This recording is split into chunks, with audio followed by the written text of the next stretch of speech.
Authentique et humaine, elle parle avec franchise.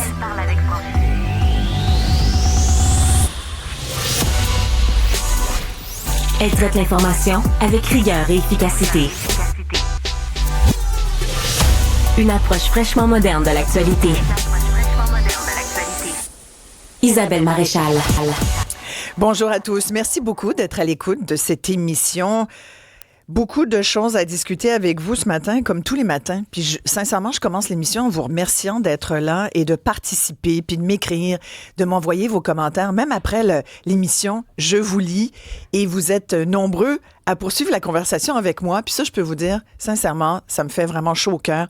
Je vous le dis souvent, mais je le répète ce matin, c'est pour vous qu'on fait cette émission-là. C'est pour être au cœur de vos préoccupations. J'en profite pour vous dire, ne vous gênez pas pour me suggérer des sujets, pour me dire, Isabelle, j'aimerais ça que tu abordes cet enjeu-là.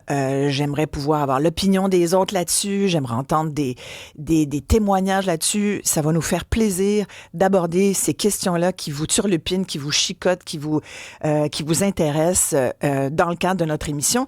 Notre numéro pour nous joindre, vous faites le 1-877-827-2346 par texto, toujours joignable bien sûr pendant l'émission au 187 Cube Radio et par courriel si vous voulez me jaser toutes sortes d'affaires puis m'envoyer votre témoignage aussi également. C'est isabelle@cube.ca.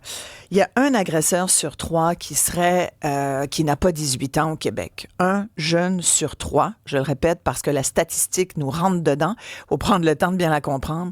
Un jeune sur 3, en bas de 18 ans, donc mineur, qui est un agresseur sexuel. C'est une réalité qui donne froid dans le dos parce qu'on se dit, ben voyons donc, la première action, c'est ça se peut pas. Depuis le MeToo, depuis les dernières années, je veux dire, il y a quand même des cours d'éducation sexuelle un peu, il y en a pas tant, là, mais quand même un peu. Je veux dire, j'imagine que les parents en parlent un peu avec leurs jeunes. Les jeunes entre eux, vous en parlez. C'est quand même pas, c'est pas comme si on n'avait jamais eu la conversation sur le fait que, ben, il y a la notion de consentement, t'agresses pas l'autre. Juste le fait que la notion de respect de l'autre. Tu sais, avoir un rapport sexuel avec quelqu'un qui n'est pas consentant. On vient de suivre ce qui s'est passé en France, l'affaire Pélico, là, cette femme qui a été abusée sexuellement alors qu'elle était droguée, inconsciente, à moitié morte. Il y a même des gars qui ont témoigné, qui ont été trouvés coupables. Il y en a même un ou deux qui ont dit, ben, on savait pas trop, je pensais peut-être qu'elle était morte. En tout cas, elle était inconsciente. Je pensais que ça la dérangeait pas. La fille parle pas. Comment tu peux penser que ça la dérange pas? Elle est inconsciente. C'est quoi le plaisir d'avoir un rapport sexuel avec une femme qui n'a aucune réponse sexuelle au stimuli? Je veux dire, baiser, ça se fait à deux, là. Sinon, achète-toi une poupée gonflable, là, puis arrange-toi tout seul. C'est ça que je comprends pas.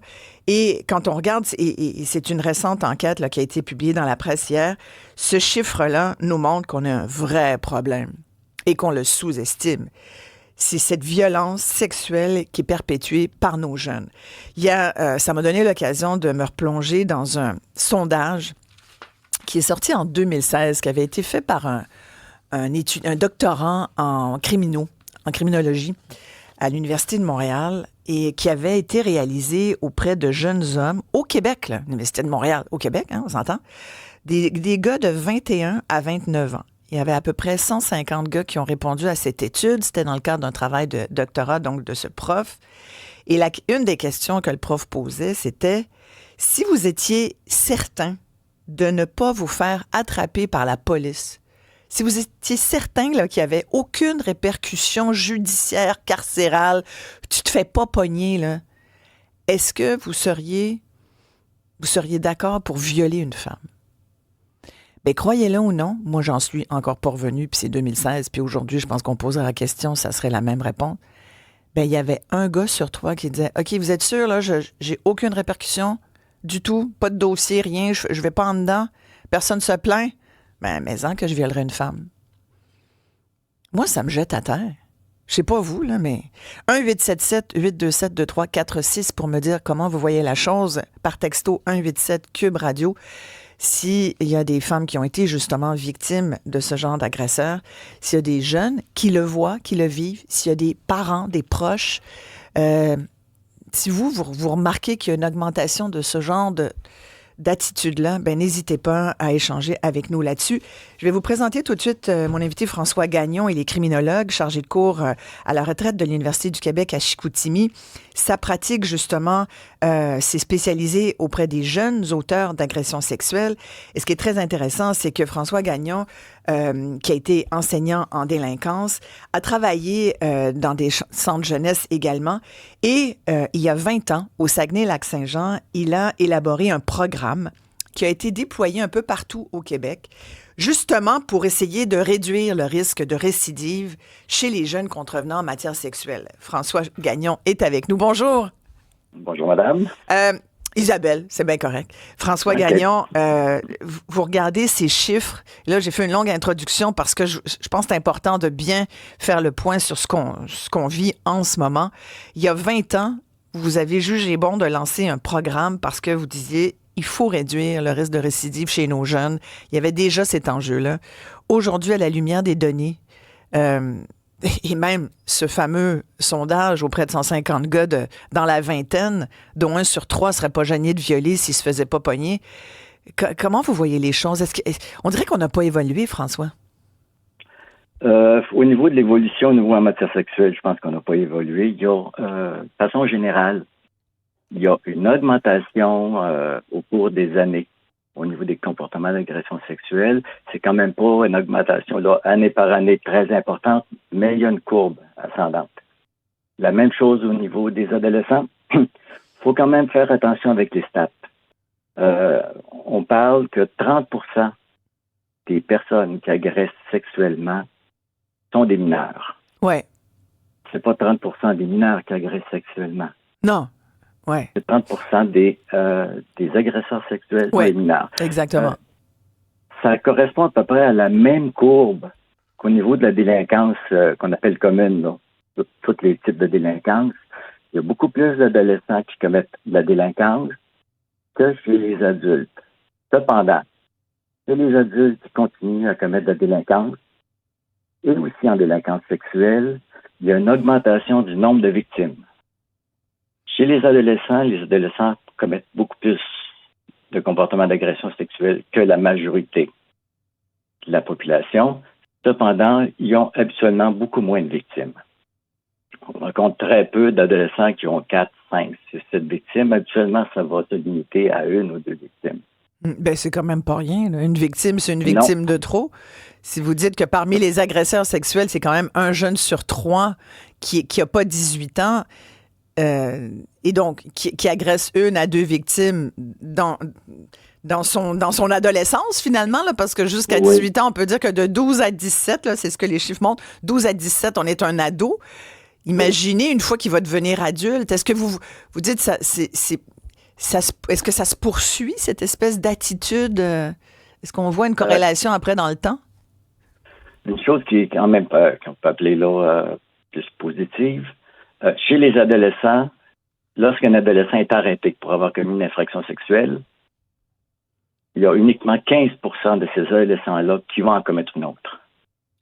Et si en plus de ça, ils suivent un programme d'intervention, un programme de traitement, peu importe le type de programme de traitement, on diminue le risque encore de moitié.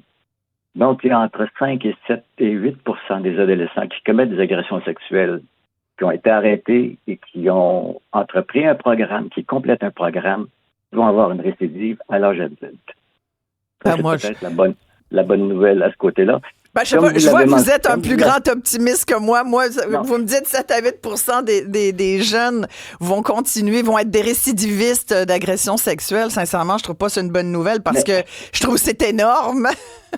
Puis je pense aux filles parce que dans 90% des cas, c'est des femmes qui se font agresser, c'est des jeunes filles, c'est des adolescentes. Je me dis, c'est quand même inquiétant. Cependant, si vous allez au niveau de la population adulte, le risque de récidive est autour de 30 à 40%. Donc, c'est beaucoup plus. Et comme ils ont absolument plus de victimes, c'est pas pour minimiser les agressions sexuelles chez les ados. Mais ce qu'on sait au niveau de la recherche, c'est que si finalement, quand un adolescent commet une infraction sexuelle, c'est peut-être le message qui est à passer. Quand on sait qu'un adolescent commet une infraction sexuelle, le dénoncer c'est déjà une première bonne chose. Parce qu'on est capable peut-être d'en rattraper une majorité là, et d'éviter Oui. que ce comportement devienne un comportement qui se poursuive à l'âge adulte, où là, ça va être beaucoup plus difficile, François Gagnon, de les réhabiliter. Là. C'est un peu ça, Oui. votre message. Ouais. Puis, puisque vous parlez de jeunes agresseurs sexuels, on va tout de suite aussi permettre à Paul Langevin de se joindre dans notre conversation. Paul est psychologue, ex-intervenant à la Direction de la protection de la jeunesse. Il a été aussi médiateur familial. Bonjour, Paul Langevin. Bon matin, tout le monde. Vous entendez François Gagnon là, qui nous raconte, lui, ça fait longtemps là, qui suit l'évolution du taux d'agression sexuelle commis par les jeunes mineurs au Québec. Et bon, ce qu'il nous dit, c'est qu'il y a une augmentation. Hein, ça continue d'augmenter. Ça veut dire que c'est ancré dans les comportements. On y reviendra, mais comment vous voyez ça, vous, Paul, quand vous avez vu les chiffres sortir cette semaine? Votre première réaction? Ben, honnêtement, je suis pas vraiment surpris. C'est ce qu'on constate sur le plancher dans nos bureaux privés. C'est ce qu'on constate. C'est ce que j'ai constaté j'ai fait 13 ans d'évaluation de la DPJ. Et oui, la plupart, c'est des jeunes mâles agresseurs. Mais, tu sais, il y a plusieurs choses là-dedans. Ouais. Une chose est sûre, plus je remarque que les familles sont de plus en plus petites, donc, les enfants rois, un enfant, deux enfants. Et ça joue pour beaucoup. Et la surprise que j'ai tout le temps, c'est qu'il y a beaucoup de monde qui dénonce, mais quand c'est leur fils, ouais, mais on devrait pas en parler à la police. C'est pas si grave que ça. Ben, monsieur, il a propagé des photos de son ami sur Internet. Ouais, mais il voulait pas mal faire. Et les adultes qui supportent ces enfants-là minimisent les comportements quand c'est leurs enfants. Et quand on dit de dénoncer, effectivement, c'est mon fils. Je m'aperçois qu'il a envoyé des photos de sa petite amie à tout le monde. C'est une agression. Ben là, ils veulent pas dénoncer. Non. Si je suis responsable, et suite à le commentaire du docteur, ce qu'il vient de dire, quand on dénonce, il y a moins de récidives. Ben, dénoncez vos propres enfants. Je comprends que ça va créer des conflits. Dénoncer vos propres enfants, juste cette phrase-là, les gens écoutent ça et disent, ben voyons que je vais le faire. Je fais tellement pas confiance de toute façon à la police, à la justice. Il y a des gens aussi qui ont, par les temps qui courent, on a une espèce de réaction épidermique à tout ça, au système, entre guillemets. Fait que je pense pas que les parents se garochent pour dire, je vais faire une leçon à mon enfant, je le dénonce à la police, ça va y faire une bonne leçon. Pas sûr que les gens soient Malheureusement, t'as tout à fait raison. Malheureusement, c'est pas ça. Il y a aussi les victimes, les parents des victimes, qui sont même amis souvent avec les parents d'agresseurs parce que, et on l'a dit dans l'étude, des fois, ça fait 5, 6, 7 mois qu'ils connaissent la petite fille. Et il y a aussi ces parents-là qui ils rencontrent les autres parents. Il y a comme une culture de silence que je déteste là-dedans. Une chance que tous les professionnels, en tout cas, sont supposés de le faire. Moi, les travailleurs sociaux, tout ce qu'il y a de professionnels, infirmiers, médecins, on est dans l'obligation de dénoncer. Et ça, moi, j'ai jamais passé à côté de ça. Des fois, je reçois des gens à mon bureau, puis je dénonce. C'est plate, mais on voit le résultat. Et je pense que va falloir se mobiliser. S'il y a des parents qui entendent ça ce matin et qui sont découragés, ben peut-être qu'ils doivent déjà se poser la question, comment ça se fait que tu es découragé, là? C'est ça qu'on est supposé de faire. Et notre manque de jugement en tant que parents va influencer le manque de jugement de nos enfants. Et moi, j'espère qu'il va y avoir une conscience que tranquillement, on va pouvoir arriver à ça. Et surtout avec l'étude de M. Gagnon, il vient de le dire. Quand on dénonce et quand on prend un jeune et qu'on le forme et qu'on lui explique, parce que souvent, c'est ça. Hein. Tantôt, je t'entendais, Isabelle, tu disais, on en parle de sexualité avec nos jeunes. Non. C'est encore comme en 1920. On n'en parle pas. Très rare les parents qui vont parler de sexualité avec leurs enfants. Moi, des fois, les jeunes arrivent dans mon bureau, là. Paul, je peux-tu te poser une question? Ouais. Ils sont pas capables de... Ben, moi, je pense que je suis homosexuel, mais c'est pas drôle, il est rendu à 17 ans. Je sais pas comment le dire à mes parents. C'est encore présent maintenant. En ce moment, aujourd'hui, en 2025? Ouais. 2025, c'est triste de voir ça. Ah, mon père va être en maudit. Mon père va me frapper. J'entends ça constamment. Ben, j'ai dit, voyons. Puis des fois, c'est des pères qui sont pas là. Ben, viens, on va l'appeler ton père, on va le faire ensemble. Tu le fais, Puis ça, le Paul? père, souvent... Ah oui, je le fais souvent. Annoncé encore en fin 2024 à une mère que sa fille est enceinte, puis elle voulait pas y dire parce qu'elle avait peur qu'elle la mette à la porte. J'ai dit, waouh, attends un peu, là. On va faire venir ta mère. Moi, je pense que, on appelle ça aussi des distorsions cognitives. Ouais, Les jeunes sont sûrs que la pensée, c'est la vérité. Le meilleur exemple que je donne, c'est une jeune demoiselle qui est anorexique. Une pensée une distorsion cognitive, c'est ça. C'est même si on lui montre sa balance qui est rendue à 95 livres, elle, dans sa tête, elle est sûre qu'elle en pèse 130. Ouais. On y montre tout, là. Le professionnel, il montre tout le monde. Elle va finir par nous dire, ben, c'est la balance qui est brisée. Ben, c'est un peu ça. Il y a des jeunes qui partent avec de fausses impressions.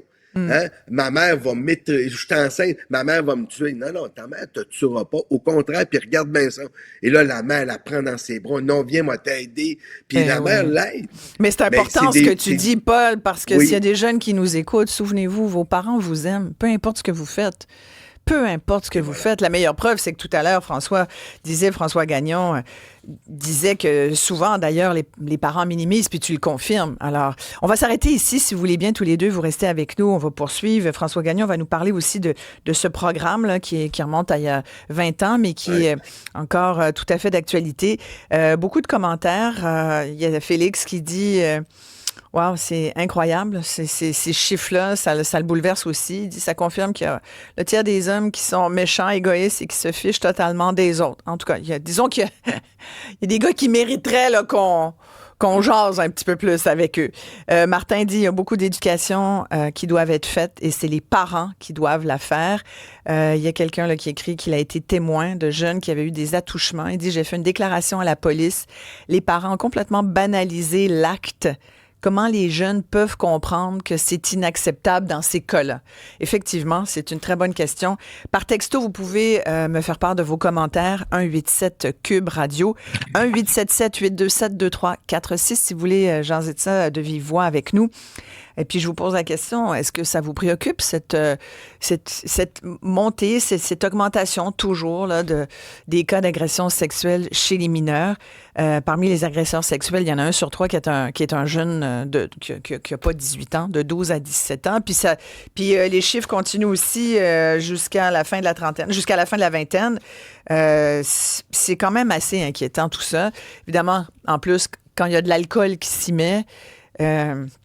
ça complique beaucoup les choses. Toutes les notions de consentement, d'éducation sexuelle, regardez ce que vient de nous dire Paul Langevin là, sur la diversité. Les jeunes pensent que leurs parents sont pas là. Alors, il faut le dire aussi à nos jeunes. On est là pour toi.